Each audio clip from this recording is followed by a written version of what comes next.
Bom dia, boa tarde, boa noite. Meu nome é Thiago Pena, sou professor de filosofia na UFAL e faço cinema desde o pré-vestibular em 1995. Hoje nós vamos debater e conversar um pouco sobre alguns fundamentos do cinema, especificamente alguns parâmetros técnico-teóricos, para que a gente possa entender como se compõe uma equipe, entender que todo vídeo ele representa um certo propósito de sua equipe, do seu diretor, do seu roteirista. Lembrando também que o cinema é essencialmente uma arte coletiva, né? Embora nesse momento de crise sanitária, de crise que estamos generalizada que estamos vivenciando, as aglomerações necessárias muitas vezes para levantar um set de filmagem podem ficar prejudicadas, e esse vai ser mais um desafio para nós que somos realizadores, né? Então, sem mais muitas delongas, o que nós podemos entender como audiovisualidades hoje é de que o cinema ele comporta vários suportes. O audiovisual se transformou numa linguagem mais ampla do que simplesmente o dispositivo da sala de cinema. Logo depois, a televisão herda isso, começa a transmitir ao vivo, né? Programas, shows e especialmente informações fragmentadas, né? A gente vai ver que para compor o conhecimento é necessário articular e interpretar essas informações, né? O mero acúmulo de informações fragmentadas não gera conhecimento efetivo, né?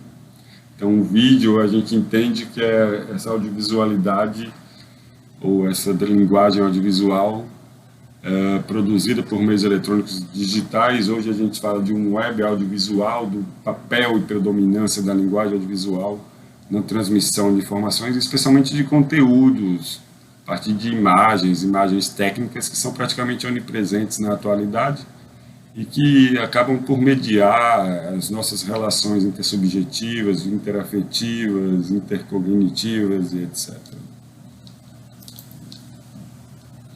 Também poderíamos entender o vídeo como uma ferramenta comunicacional que comunica algo. É importante ressaltar que na arte é bom a gente ter sempre em vista de, né, saber mais ou menos qual é o nosso propósito, qual é a nossa finalidade, né? Comunicar algo, mas que esse algo seja fruto de um ato consciente, de uma escolha deliberada, consciente e voluntária. O próprio Aristóteles falava, errar na arte conscientemente é prova de sabedoria artística. Já no âmbito da ação, errar conscientemente seria um erro, né? Um erro drástico, digamos assim. Então, se a gente retorna um pouquinho, né, o Luiz Buñuel falava que o cinema é o simulacro do sonho. A gente imagina que através dessa linguagem audiovisual se possa transmitir muitas qualidades de conteúdos subjetivos, sonhos, delírios, fantasias, traumas, verdadeiro teatro da consciência humana. A internet transfigura isso completamente, o advento da internet, né? E criar um vídeo significa exatamente isso, elaborar uma ideia, uma linguagem audiovisual com um determinado propósito, né? Seja ele transmitir sentimentos, ideias, concepções de mundo, expressões da vida humana, informações científicas, conteúdos escolares e muito mais, né? A gente também pode pensar num aspecto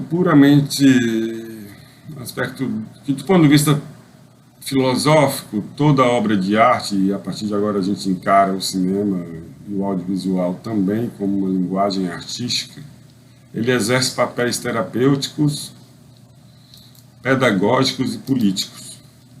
Esses papéis são representados muitas vezes por experiências que são representadas na tela, né?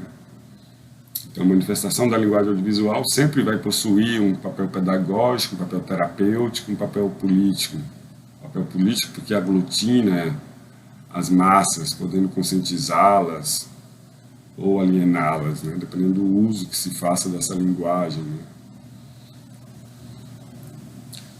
O aspecto terapêutico de mobilizar o emocional, os sentimentos dos espectadores, né? A gente hoje sabe que em alguns casos há um sequestro emocional, né? Especialmente na adesão às fake news, por exemplo, que é um outro assunto, mas que tem a ver com esse aspecto terapêutico das imagens. Que o aspecto pedagógico é isso que a gente aprende algo em uma perspectiva mais ampla, né? Se a gente pensa num vídeo didático de modo mais específico, ele deve funcionar como ferramenta complementar no processo de ensino e aprendizagem, né? Ele não vai substituir o professor. O vídeo não é exatamente substituto de um material metodológico, mas é sempre valoroso essa linguagem, muito mais que hoje em dia, com o advento da internet, com tudo isso que a gente disse, a linguagem audiovisual tem um poder de influência, de transmitir, de ensinar muito grande, né? A gente pode pensar, por exemplo, licença, que uma maneira de aprofundar os conhecimentos em cinema é sempre buscar novos conhecimentos, obviamente, né? Através de oficinas, cursos, congressos, né? E etc. Leituras, muitas leituras, não só leituras acerca de cinema, mas leituras de filosofia, leituras de literatura são importantes, né? Ter uma visão um pouco mais crítica, digamos assim, para poder você estar consciente desse processo de elaboração fílmica, né?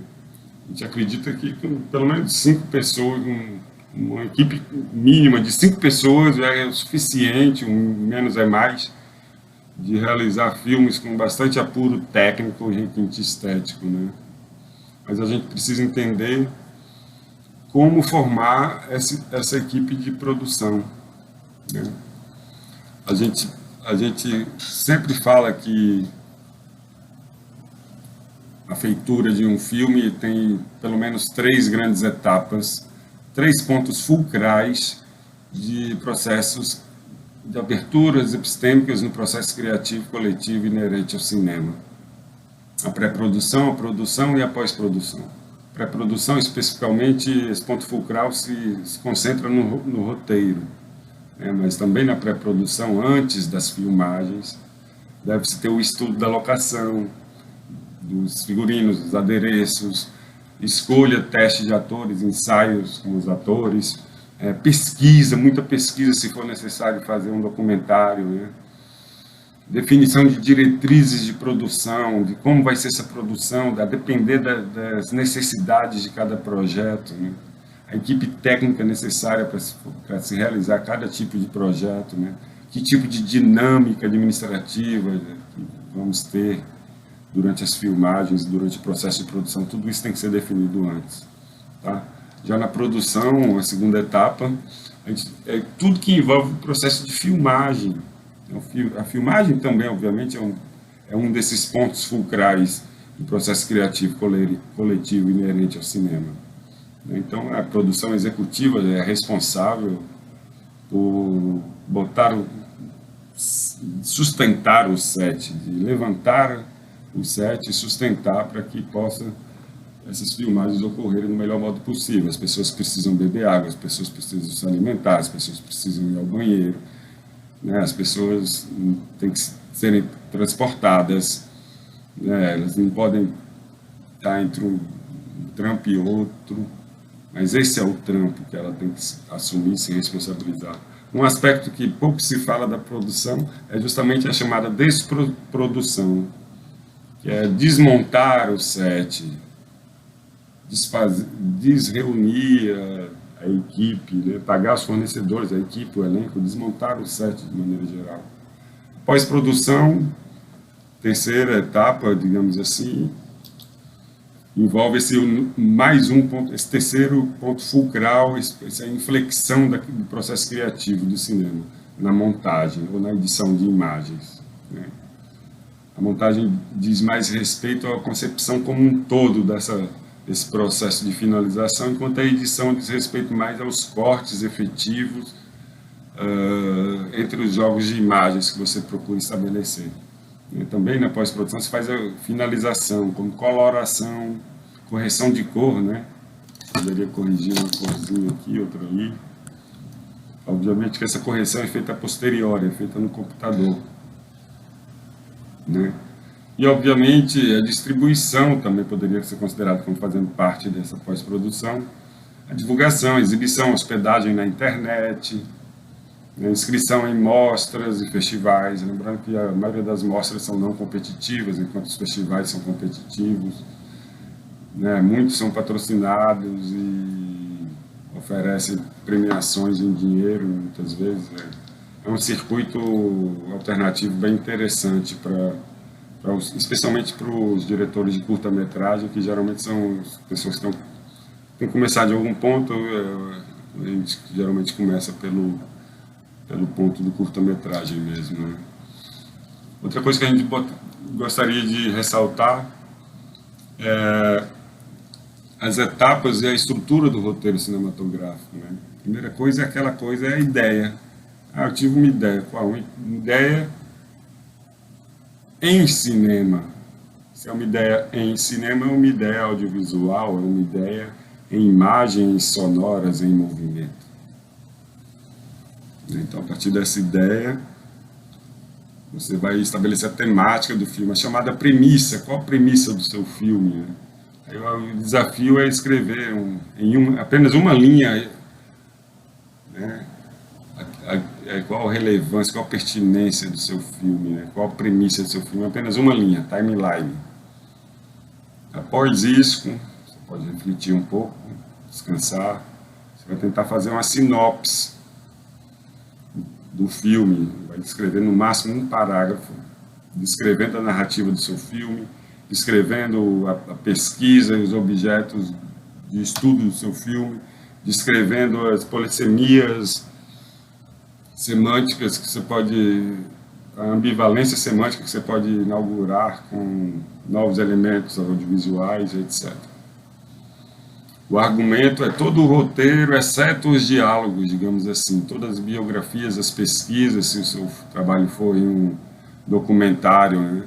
Mas tem que estar lá todo o enredo, se for a narrativa, e ter em mente o conflito do seu personagem. O clímax do conflito do seu personagem geralmente se dá com uma categoria chamada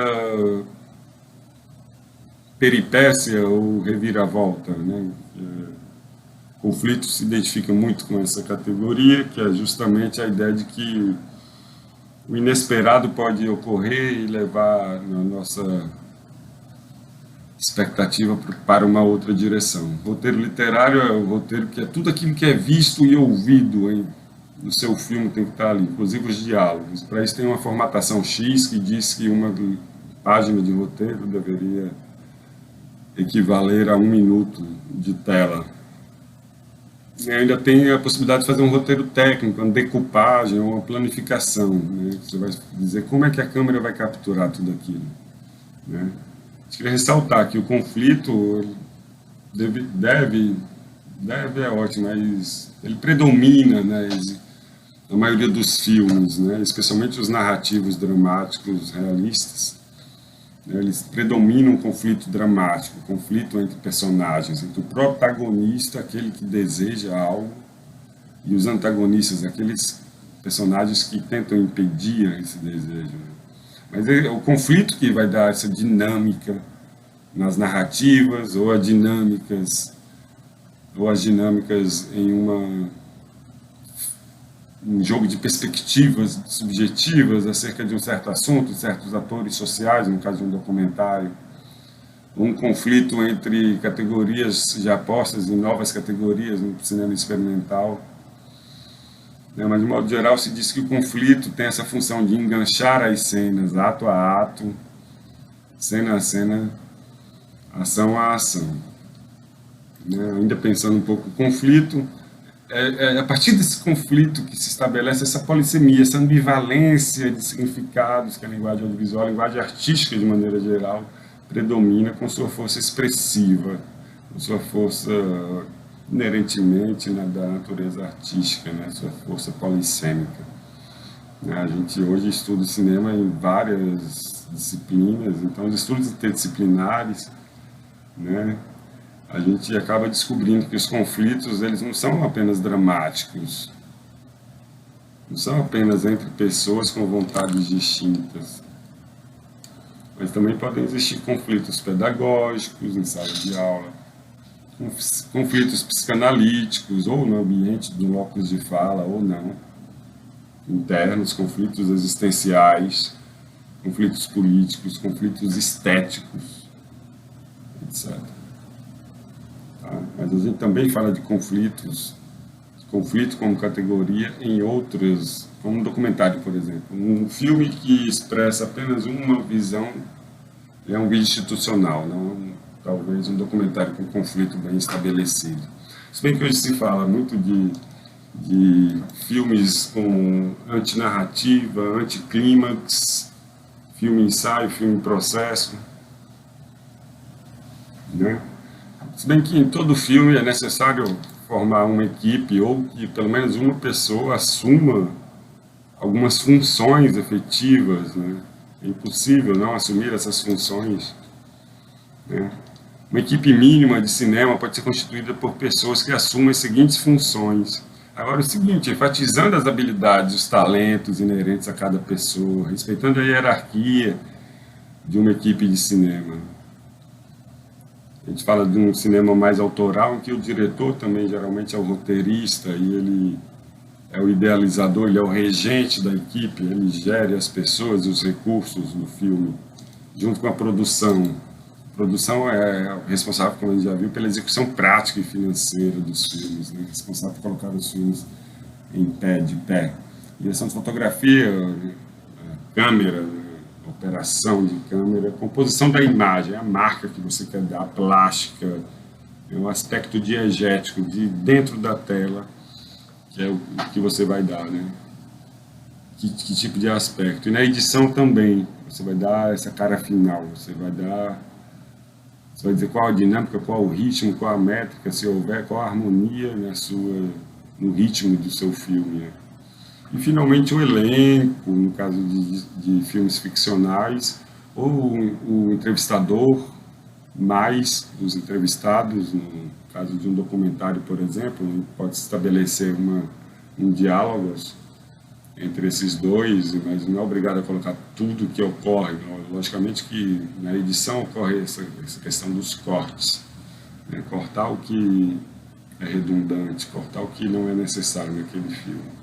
Mas o elenco deve ser tratado a pão de ló, porque ele é a alma do filme, né? Nossos atores sociais que nós vamos entrevistar ou fazer nos documentários também tem que ser tratados, e deve haver um feedback de voltar e dar uma resposta a essas pessoas que tiveram suas imagens capturadas por nossas câmeras. Finalmente, com a mão na massa. A gente pode assistir um exercício, vários filmes, diferentes gêneros, curtas, videoclipes, longas, médias, experimentais, filmes políticos, filmes experimentais, filmes processo, filmes ensaio, filmes institucionais, tem que entender. Então, ao fazer um filme, a gente deve pesquisar bastante e criar uma biografia, no caso de uma ficção, né? A gente deve ter muitas referências fílmicas. Quais são suas referências fílmicas que você quer elaborar na sua proposta de filme, né? Quais são as pesquisas bibliográficas e videográficas que a gente pode fazer através de oficinas e que a gente, mesmo sendo autodidata, na maioria dos casos, a gente pode realizar com primor, né? Então, assim, as principais habilidades, digamos assim, são de operação de câmera, a operação de softwares de edição de vídeo, de finalização, coloração, desenho sonoro, a trilha, a exibição, a hospedagem e upload para a internet e, finalmente, a divulgação através de redes sociais. Lembrando, o cinema é uma arte coletiva, já dizia Walter Benjamin, não custa sonhar.